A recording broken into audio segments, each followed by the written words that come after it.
Je me sens tout chafouin ce matin.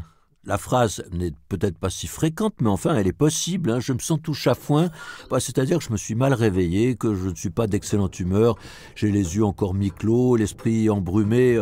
Je suis un peu rétrignolé, quoi. Mais attention, rétrignolé appartient à un français un peu familier du Midi, alors que chafouin, ça viendrait plutôt de l'ouest de la France. En tout cas, une chose est sûre, le sens de ce terme a évolué depuis le XVIe siècle, époque où on le voit apparaître. Et si l'on peut s'avouer soi-même chafouin, c'est que le mot n'est pas trop injurieux.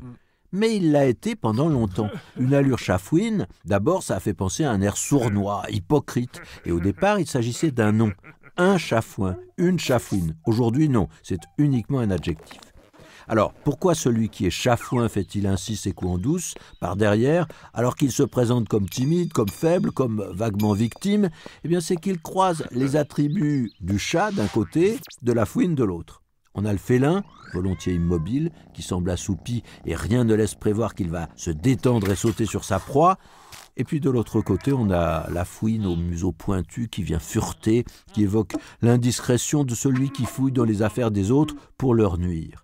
Et n'oublions pas que le chafouin, au XVIIe siècle, c'était l'autre nom du putois.